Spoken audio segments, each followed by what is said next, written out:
Este Deus é onipotente, é absoluto, porque nós o acolhemos assim e ele está para além da nossa contingência. Mas quando ele se revela nessa contingência. Para mim, isso é lindo demais, por várias razões. Primeiro, porque nos esvazia de todo desejo de poder. Isso diminui nossa violência. Isso diminui a nossa falta de capacidade de ouvir o outro. Segundo, valoriza a comunidade. Nesse tempo do individualismo egocêntrico, em que eu penso a fé só através de mim mesmo, aí ele vai chamar até de experiencial expressivo, né? Da coisa do eu, do meu, da minha verdade. Uma proposta que releva Wittgenstein e a ideia da comunidade, como ele fez, nos coloca de novo na coletividade, no grupo, na igreja. Quer dizer, a igreja é importante, a tradição é importante, porque para nós, protestantes, que historicamente somos muito racionalistas, pensar agora na dependência coletiva é meio que tirar da gente aquela autonomia que o poder da razão nos deu, que nos faz chegar à verdade absoluta por nossas categorias, com instrumentos. Eu me torno contingente ao outro. Começa agora o BTcast. Teologia é nosso esporte. Muito bem. Começa mais um BTcast, o de número 560. Eu sou o Rodrigo Bibo e é complicado isso aí. É complicado. Boa! É complicado. É muito complicado. Eu sou o Cacau Marques e...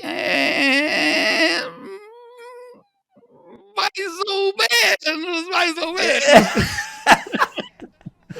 Eu sou o Vitor Fontana e a velocidade da luz ela não varia, é sempre C, mas em relação a sistemas inerciais, né? Caraca, era pra gente entender alguma coisa aí, Vitor? Começamos com o Serjão Foguetes e terminamos com o Einstein, né? Agora Caraca. Aí, ó, tem gente que sabe. Aí, Caramba. Esse é o segundo postulado da teoria da relatividade A restrita. única coisa que eu sei de Einstein é que ele conversou com Oppenheimer no filme do Nolan, é só o que eu sei. E que ele era um belo físico. E que ele era o cachorro do Dr. Brown, isso você sabe também. Claro, Great Scott. Eu acabei preparando uma coisa séria, vocês aí zoaram, agora não sei nem o que eu falo. É o melhor sério pro final. Eu sou o Kenner Terra e saber é dom coletivo. Olha aí, muito bom. Gente, estamos aqui com esse timaço para falarmos sobre quem tem medo do relativismo. É, mais ou menos, né? Com esse timaço.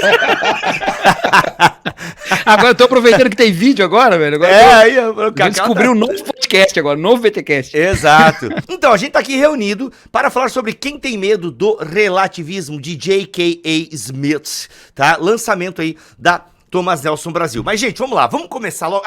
Antes, todo mundo mostrando, né? Agora que tem vídeo, né? O BTcast agora. Se você que tá ouvindo no Spotify, corre lá no YouTube que agora tem vídeo, ó. Todo mundo com o livrinho na mão, que delícia. Um pedido muito feito nos nossos comentários, né?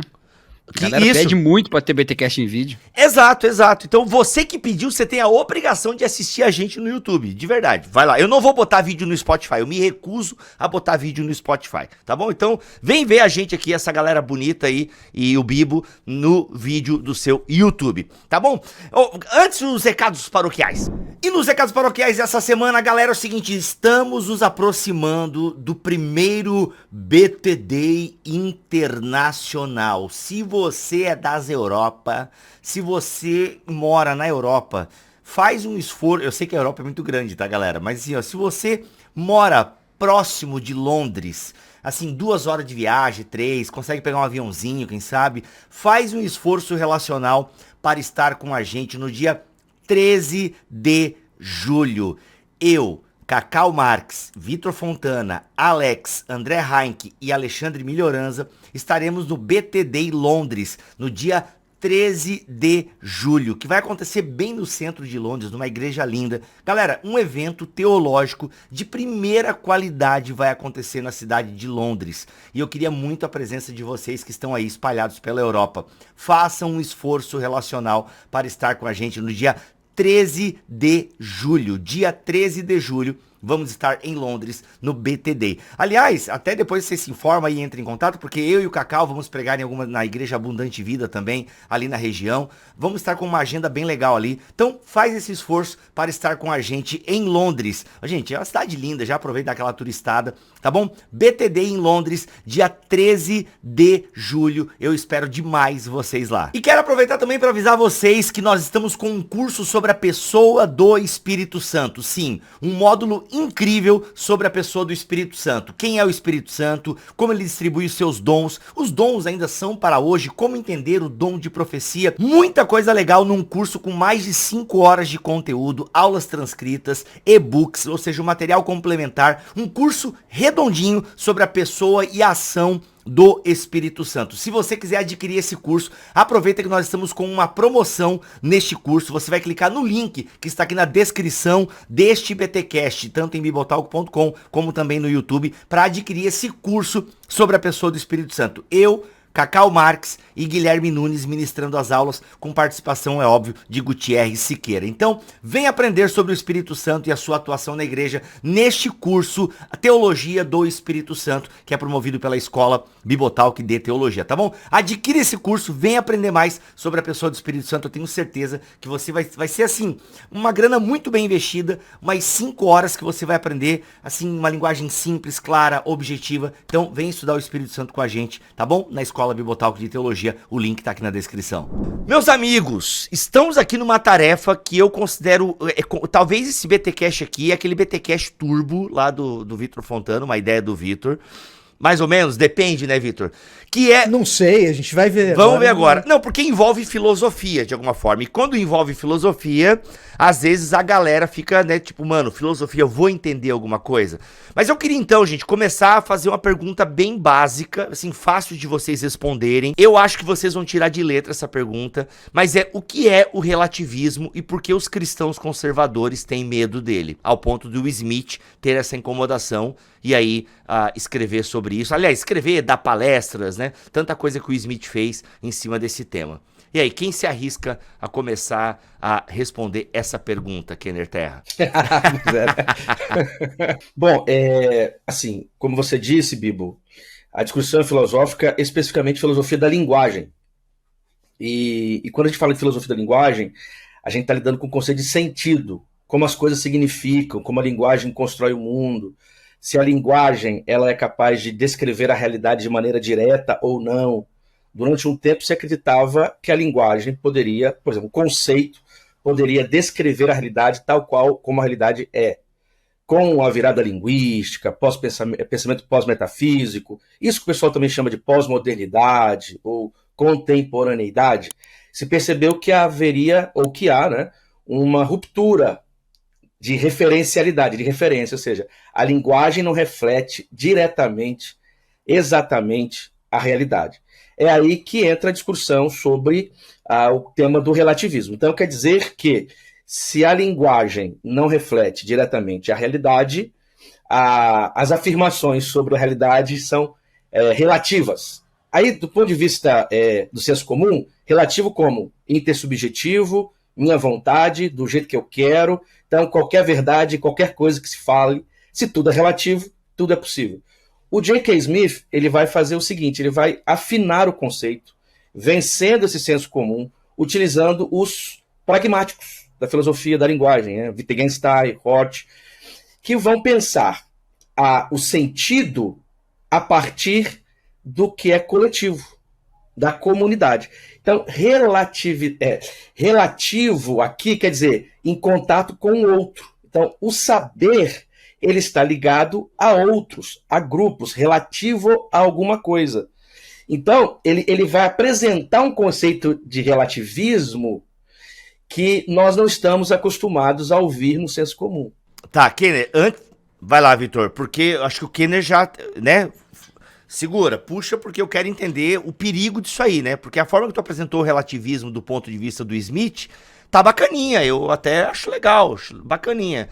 Mas e aí, Vitor? O perigo, Biba, é que assim, existe uma concepção popular de relativismo ou de relativização das coisas que desbanca absolutos. Esse é o ponto. Esse é o problema que mais imediato, vamos dizer assim, que vai deixar alguém muito desconfortável. E aí não precisa ser conservador. Qualquer cristão vai ficar um pouco desconfortável com uma ideia relativista que diga que na realidade não existem absolutos, tá? Então, e de fato, existe um espírito de época, existe um zeitgeist que escanteia absolutos. Quando a gente entra nessa contemporaneidade que o Kenner ilustrou pra gente, a gente entra numa contemporaneidade em que o vigor dos absolutos que a gente tinha no século XIX, ele não existe mais. Tá? E então, se não tem absolutos, o que a gente pode afirmar a respeito de Deus? Dá para afirmar alguma coisa? Se não existem absolutos, o que a gente pode afirmar a respeito do bem ou do mal? Será que dá para afirmar alguma coisa? E esse é o desconforto que essa concepção mais popular de relativização ou de relativismo vai trazer, mas não é para conservador, não. Acredito eu que para qualquer cristão, pelo menos desconforto isso vai trazer, pelo menos desafio isso vai trazer. Tá? Porque pode parecer uma bagunça, né? Tá? Se não tem verdade absoluta... Veja só. Tanto é uma bagunça que a ideia de caos, do ponto de vista filosófico, de desenvolvimento do pensamento ocidental, é uma ideia preponderante a partir do momento em que essas escolas de pensamento que o Kenner descreveu começam a aparecer. Tá? Quando você tem uma queda dos modelos de pensamento do século XIX, que lidam com muito otimismo a respeito daquilo que a gente é capaz de dizer sobre o mundo, quando o positivismo cai, quando uma visão hegeliana de mundo já não é mais tão apreciada, quando o racionalismo do Kant parece não dar conta mais de descrever bem a realidade, as escolas filosóficas que surgem depois, elas sugerem esse tipo de bagunça que você tem sensação.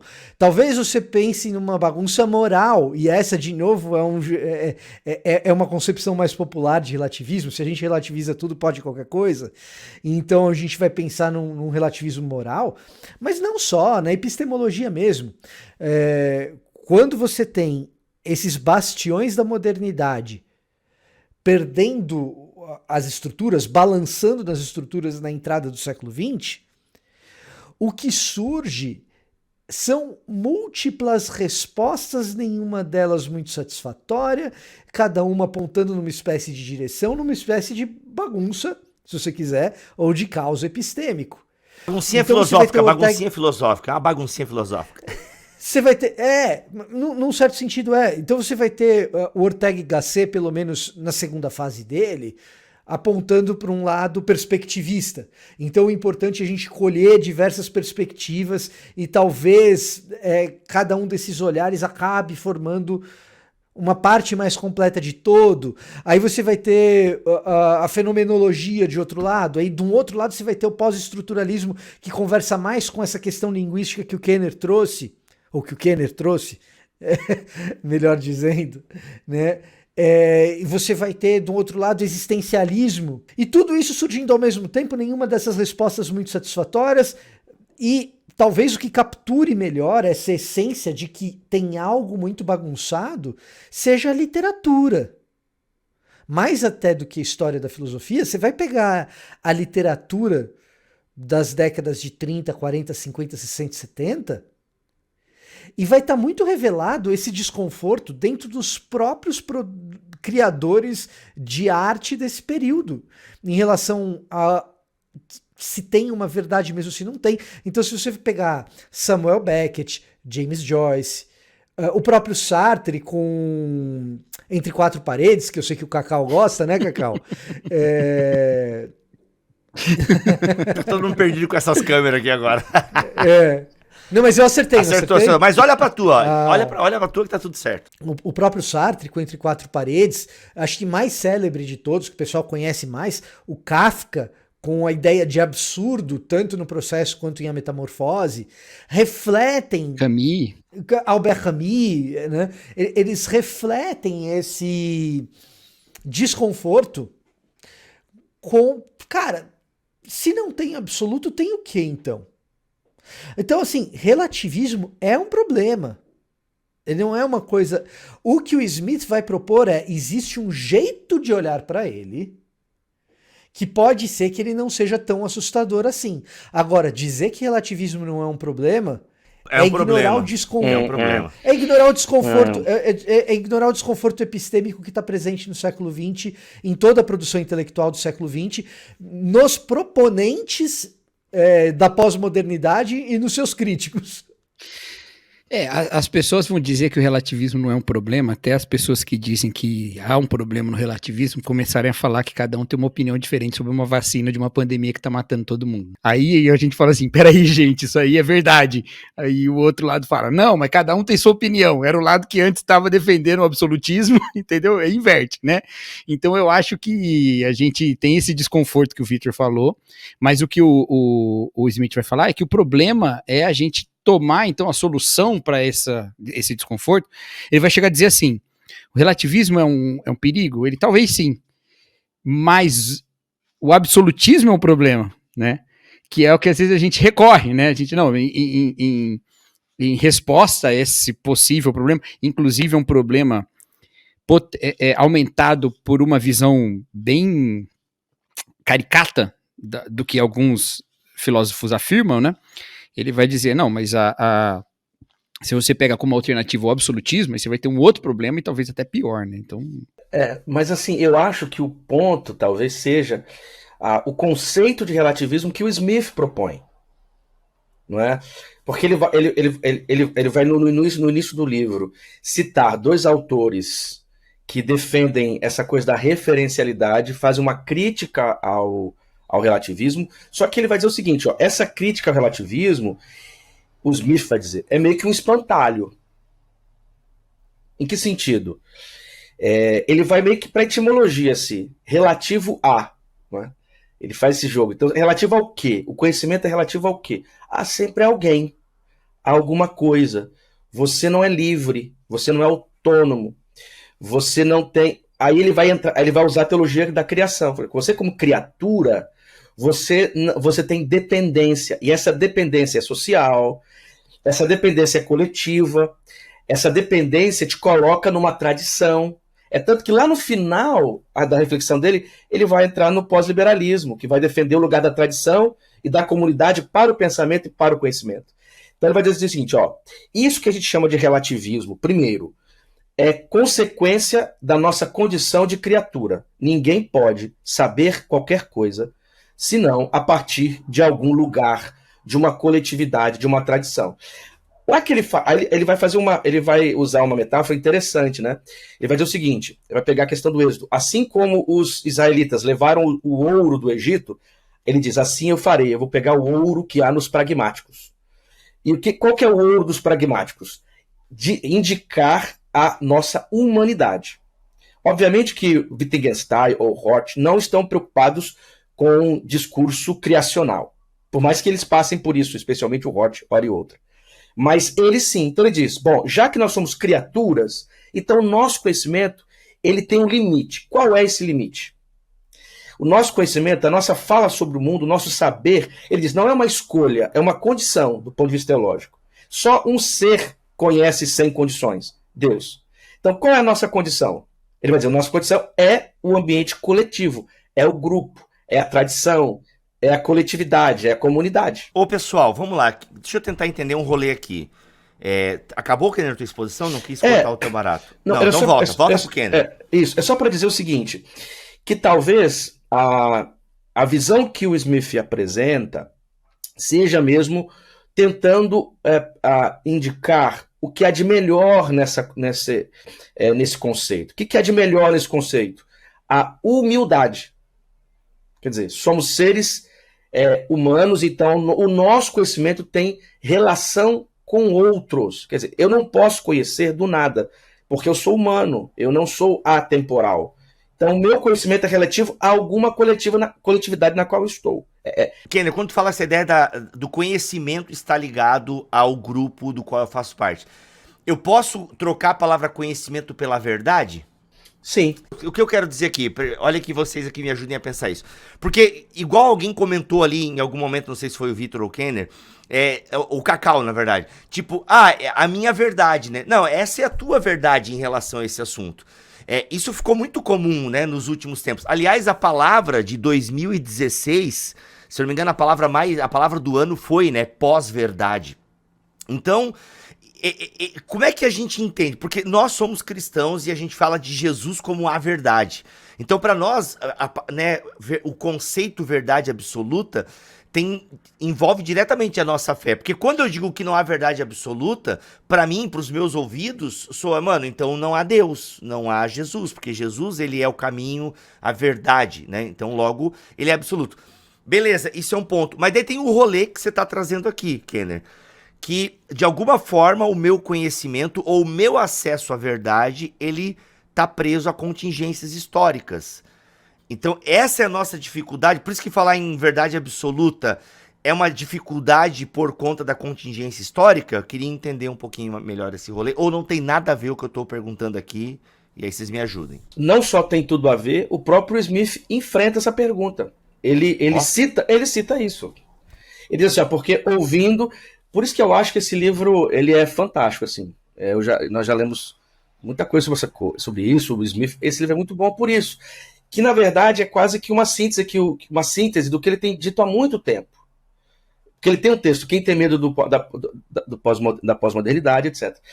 Que é essa questão. Então, não há verdade absoluta, não há uma verdade que se possa crer. Não é isso que ele está dizendo. Não é isso que ele está dizendo. Primeiro, ele está fazendo uma afirmação da qual nós não podemos fugir. Somos seres contingentes. Pronto. Então, se somos seres contingentes, o que vem daqui para frente agora tem que dar conta disso. E ele diz assim, isso é da nossa própria forma, porque somos criação de Deus. Obviamente não somos Deus. Então, se somos seres contingentes, como pensar o mundo? Como falar de Deus? Ele vai depois falar de fazer doutrinas, etc. Ele vai dizer, isso tem os seus limites. Quais são os limites? Os limites de uma comunidade. Aí ele diz, essa comunidade, que não é qualquer comunidade, em qualquer circunstância, e com uma vontade livre, desenfreada. É uma comunidade que é estabelecida na história dos apóstolos, que possui a experiência do Espírito, e que através desta realidade produz afirmações. Então, essas afirmações... elas são vistas como verdadeiras para essa tradição, para essa coletividade. Então, eu posso defendê-la, posso anunciá-la como uma forma de compreender o mundo e como uma verdade. Só que eu preciso sempre entender que como essa verdade se estabelece à luz de uma realidade inquestionável, intransponível, que é a nossa contingência. Então ele não cai no relativismo para dizer qualquer verdade é verdade. Ele vai dizer que a verdade desta comunidade, quando vivida, ela é a verdade para a qual nós olhamos, ou através da qual olhamos o mundo. Daí a minha brincadeira no início do podcast, Bibo, com a teoria da relatividade restrita, que não tem nada a ver com relativismo no sentido filosófico da coisa. Física é uma coisa, filosofia é outra, mas é só uma analogia do segundo postulado do Einstein, que é o seguinte: a velocidade da luz é a velocidade da luz. Ela é c, sempre igual a c. Será? Será que ela é sempre igual a c? Contingente a estar dentro de um sistema de coordenadas inerciais. Se tiver dentro de um sistema de coordenadas inerciais, velocidade da luz sempre vai ser c. Dogmática é sempre dogmática.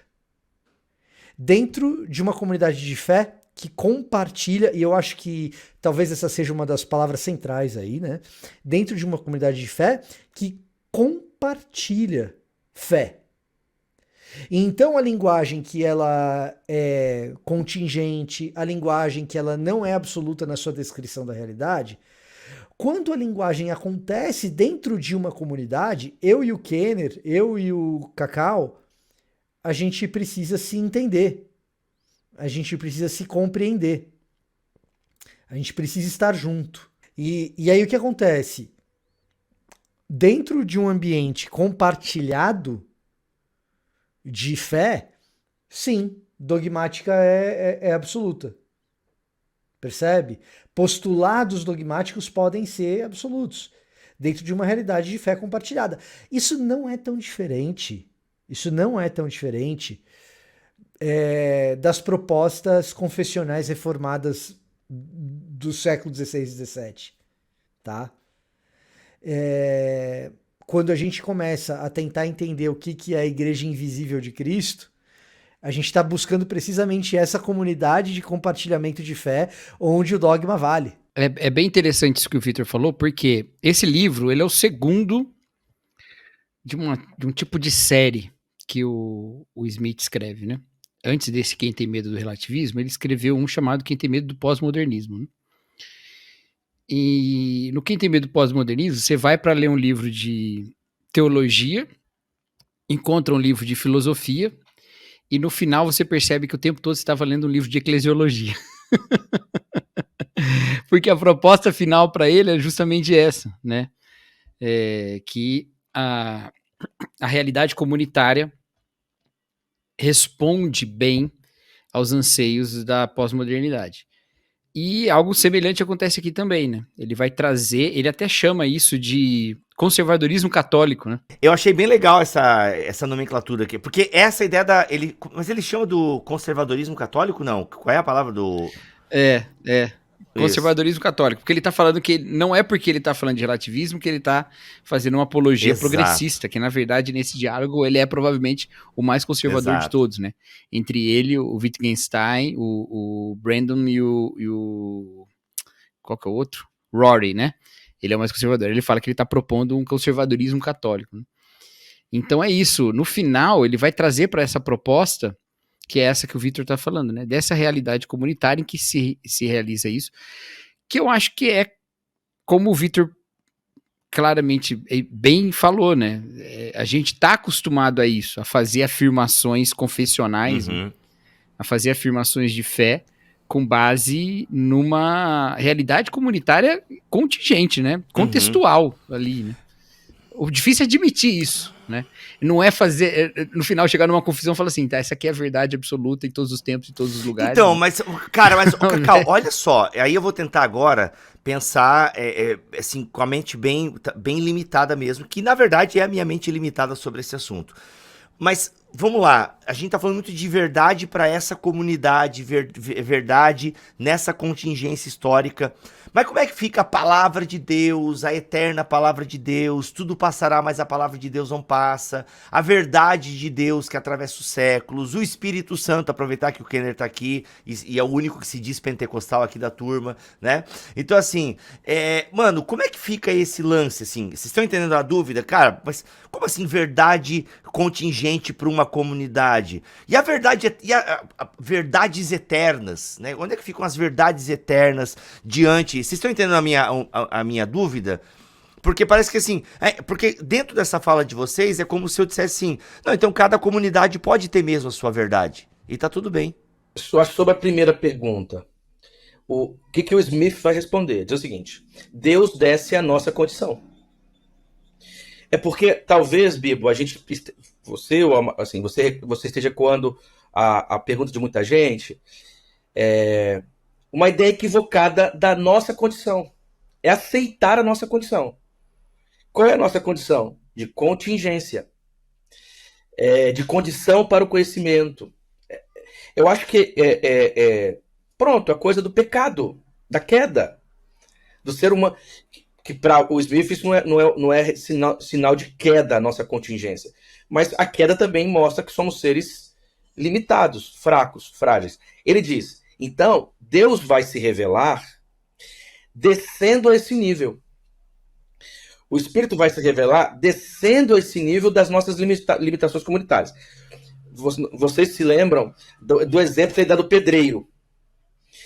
Que um pedreiro, o chefe grita uma palavra para ele pegar assim, tijolo. Aí ele não precisa explicar que é para pegar o tijolo e jogar o tijolo. Ele sabe que é para pegar o tijolo e jogar. Fala, tijolo. Quer dizer, essa fala, tijolo, só tem sentido dentro de uma tradição, dentro de uma coletividade, dentro de um jogo de linguagem, dentro de uma comunidade de prática, que são termos do Wittgenstein. Então, quer dizer, como que Deus vai se revelar? Bom, se os seres humanos, a gente pode questionar se as coisas são assim mesmo. Mas considerando o que o Smith diz, se nós somos assim, então a revelação de Deus vai descer a essa condição. Ele vai usar a kenosis, obviamente. Deus se esvazia e se revela nessa condição.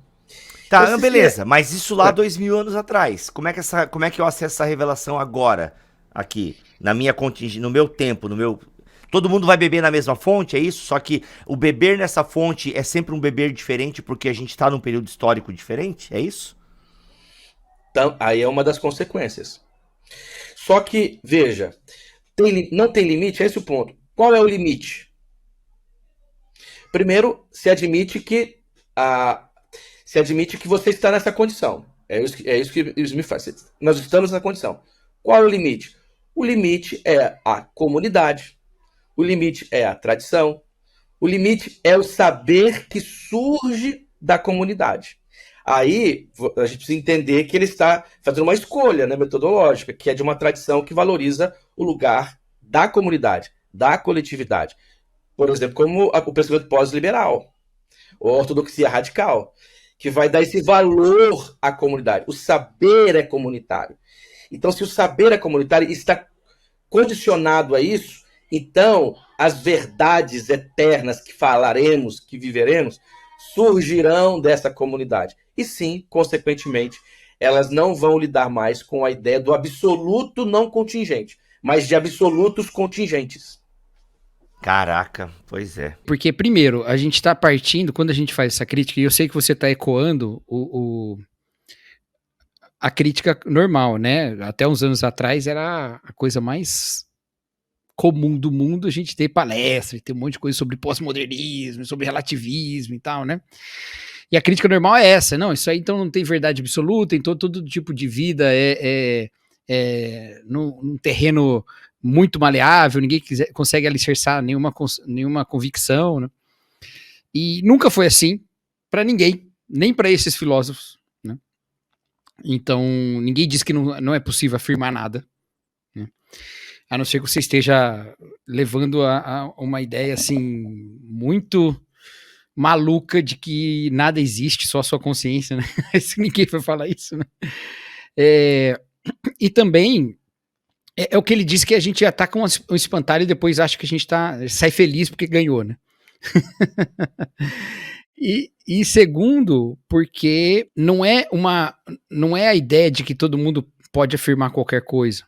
Você falou assim, não, como é que fica a palavra de Deus? A palavra de Deus fica sendo a palavra de Deus, né? Ela continua existindo e a gente continua tendo um relacionamento com ela, e ela continua sendo algo que está fora da gente. E é justamente essa condição de criatura que o Kenner falou, que o Smith traz, é que nos faz compreender que a palavra de Deus não é a minha elaboração sobre ela. A minha elaboração sobre ela é minha, não é a palavra de Deus. A palavra de Deus é a palavra de Deus, entendeu? Então, na verdade, todo mundo sabe até um certo ponto que a dogmática, ela é parcial. Todo mundo sabe disso, certo? E que a gente tem afirmações mais ou menos testadas na história da cristandade, como, por exemplo, o credo. Ele foi testado por milênios, né? E você tem coisas mais novas que a gente afirma, que as coisas que a gente fala no BT Papo de vez em quando, que na semana seguinte a gente diz, não, esquece. Não durou uma semana de convicção, entendeu? Meu Deus. Então, é sempre um exercício parcial. Por quê? Porque o absoluto não é isso, a realidade não é isso, entendeu? Pra mim, agora eu vou escapar um pouco do livro, se eu puder, tá? Claro, vai, escapa aí, mano. A editora não ficar chateada. Não, como é que eu resolvi isso pra mim, tá bom? Como é que eu resolvi isso pra mim? Eu tenho uma consciência muito relacional das minhas convicções. Eu não acho que Deus é o personagem da Bíblia, entendeu?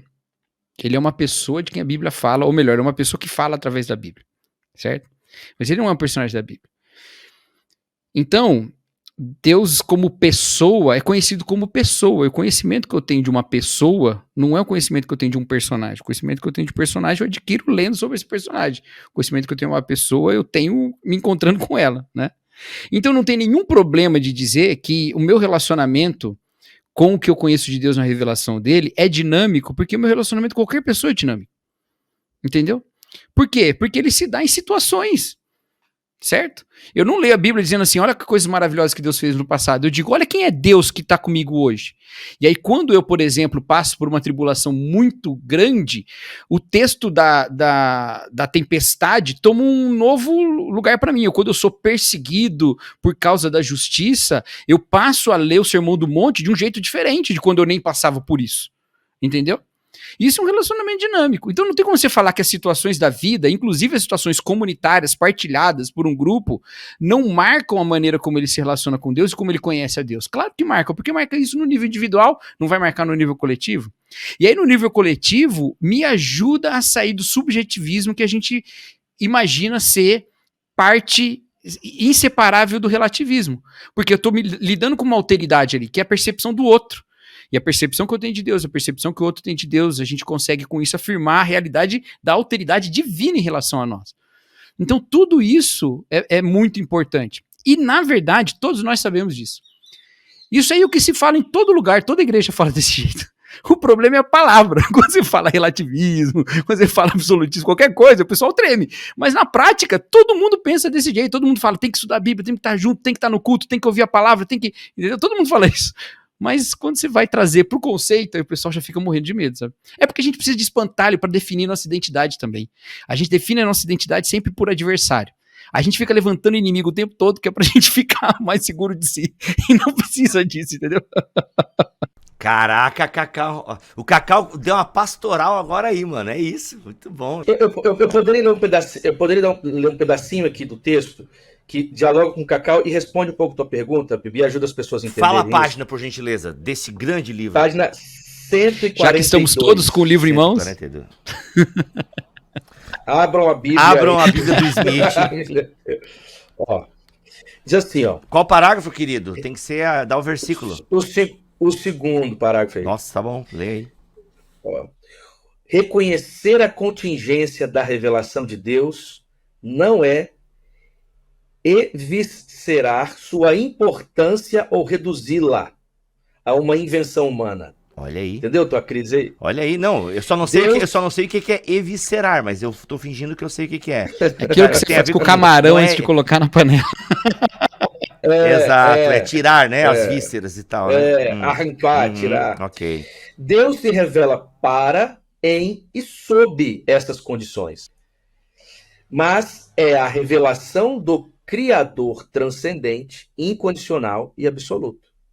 Mas é a revelação do Criador transcendente, incondicional e absoluto. Na verdade, a revelação de Deus recebida no cânone das Escrituras revela a posição contingente da criação.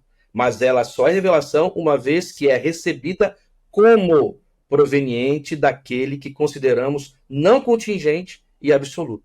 Daquele que confessamos como Deus Pai onipotente. E como que a gente confessa isso? Confessa de forma credal, comunitária, coletiva.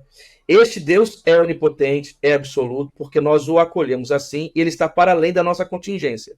Mas quando ele se revela nessa contingência. Para mim isso é lindo demais, por várias razões. Primeiro porque nos esvazia de todo desejo de poder. Isso diminui nossa violência. Isso diminui a nossa falta de capacidade de ouvir o outro. Segundo, valoriza a comunidade. Nesse tempo do individualismo egocêntrico, em que eu penso a fé só através de mim mesmo, aí ele vai chamar até de experiencial expressivo, né? Da coisa do eu, do meu, da minha verdade. Uma proposta que relê Wittgenstein e a ideia da comunidade como ele fez, nos coloca de novo na coletividade, no grupo, na igreja. Quer dizer, a igreja é importante, a tradição é importante, porque para nós, protestantes, que historicamente somos muito racionalistas, pensar agora na dependência coletiva é meio que tirar da gente aquela autonomia que o poder da razão nos deu. que nos faz chegar à verdade absoluta por nossas categorias, com instrumentos. Eu me torno contingente ao outro. Há uma relação eu-tu aqui, necessária, e para o Smith, não só necessária, mas intransponível. Ué, a Trindade não aponta para a comunidade? Eu acho que isso aqui, o que o J.K. Smith está fazendo é colocando de volta o lugar da tradição na nossa reflexão sobre a verdade, sobre a fé, colocando de volta a tradição como a comunidade, a igreja, a vida e o outro, e isso naturalmente enfraquece o nosso discurso. Mas não enfraquece para que eu seja um individualista autoritário e relativista. Enfraquece para que eu possa valorizar a relação com o outro na relação com Deus, na relação com a verdade, na relação com a fé.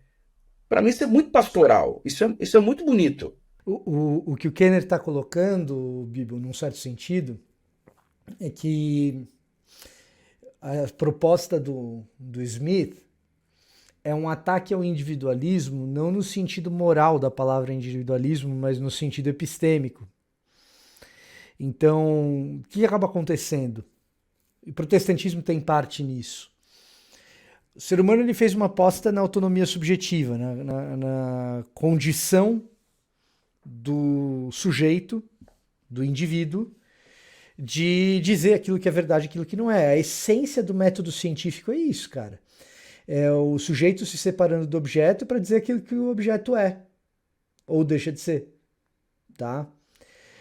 E a gente se deparou com uma limitação séria quando a gente foi pensar em ontologia fundamental, que a gente percebeu ao longo do século XVIII, XIX e XX, que beleza, isso daí funciona para categorias ônticas, mas não para categorias ontológicas. Então, funciona para você calcular velocidade de um objeto, aceleração, se é constante, se não é. Para você pensar em genética, para isso funciona. A autonomia subjetiva, debaixo de determinados pressupostos metodológicos, funciona maravilhosamente bem no escopo das ciências naturais, principalmente. Agora, esse individualismo epistêmico, toda vez que a gente vai tratar de qualquer coisa que não seja ciência natural, e teologia não é ciência natural, aliás, a discussão, a velha discussão sobre teologia natural no âmbito lá da neo-ortodoxia, para voltar lá no nosso episódio mais difícil, ela se dá precisamente nesse âmbito. É daí que Karl Barth vai dizer não tem teologia natural nenhuma, que teologia vai ser sempre um treco absolutamente ontológico e uma crise revelacional. O Smith está dizendo basicamente o seguinte: olha só, quando Deus escolheu se revelar por meio de linguagem, necessariamente Deus criou um sistema que depende de mais do que uma pessoa. Porque linguagem só existe, e aí é onde Wittgenstein entra, é onde os teóricos da linguagem entram para o Smith. É o seguinte: linguagem só existe se você tiver mais do que um ser humano se comunicando um com o outro e usando códigos que os dois tenham em comum, daí comunitário, e daí que esse conhecimento ele é compartilhado, e daí que esse individualismo todo, para falar de qualquer coisa que seja ontológica, qualquer coisa que seja metafísica, qualquer coisa que seja a respeito de Deus, sempre será comunitário, nunca vai ser individual. Nunca vai ser na Torre de Marfim. Quem escreve sozinho dentro da Torre de Marfim, escreve para ser entendido e usa a linguagem para tanto. Então, quando Deus escolhe se revelar por meio de linguagem, instantaneamente deixou de ser algo que pode ser satisfeito em ambiente individualista ou dentro da autonomia subjetiva, e instantaneamente se tornou imprescindível para a realização dessa revelação a existência de um compartilhar. a existência de um código compartilhado, que as pessoas interajam entre si. Isso daí tem implicações das mais diversas. Uma das que o Smith não explora no livro, mas que eu deixo aqui como provocação, é o quanto que isso mexe na nossa formação. O Cacau brincou pastoralmente. Na real, o livro inteiro do Smith é pastoral, tá? Mas o Cacau brincou pastoralmente com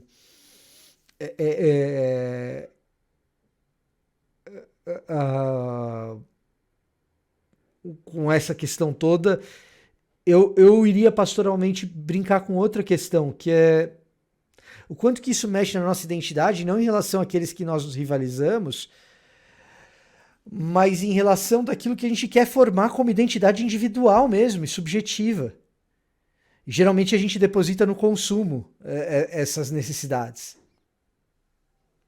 Geralmente a gente deposita na nossa capacidade. Eu sou eu porque eu sou capaz de consumir determinado tipo de coisa. Determinado tipo de produto, determinado tipo de grife, determinado tipo de teologia, determinado tipo de... E até mesmo a comunidade entra debaixo dessa lógica de consumo. E ela se torna meio e não fim. Caramba, gente, ó, reflexões são...